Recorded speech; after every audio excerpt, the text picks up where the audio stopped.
புதுக்கோட்டை அருகே நடைபெற்ற மீன்பிடி திருவிழாவில் மீன்கள் எதுவும் சிக்காததால் பொதுமக்கள் ஏமாற்றத்துடன் திரும்பி சென்றனர். புதுக்கோட்டை மாவட்டம் விராலிமலை அருகே உள்ள தென்னம்பாடி பெரிய குளத்தில் இன்று மீன்பிடி திருவிழா நடைபெறுவதாக அறிவிக்கப்பட்டிருந்தது. அதன்படி சுற்றுவட்டார பகுதிகளைச் சேர்ந்த ஆயிரக்கணக்கானோர் அதிகாலையிலேயே குளக்கரையில் குவிந்தனர். வெள்ளை துண்டு வீசியும் வலை, கச்சா, கூடை போன்ற மீன்பிடி உபகரணங்களுடனும் மீன்பிடிக்க தொடங்கினர்.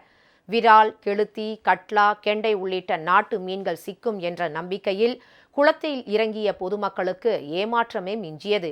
நீண்ட நேரம் தேடியும் மீன்கள் சிக்காததால் வெறும் கையுடன் வீடு திரும்பும் நிலை ஏற்பட்டது. குளத்தில் மீன் குஞ்சுகளை வளர்த்தும் கண்காணிப்பு இல்லாததால் இரவு நேரங்களில் சமூக விரோதிகள் மீன்களை பிடித்து சென்றதே இதற்கு காரணம் என உள்ளூர் மக்கள் குற்றம் சாட்டினர்.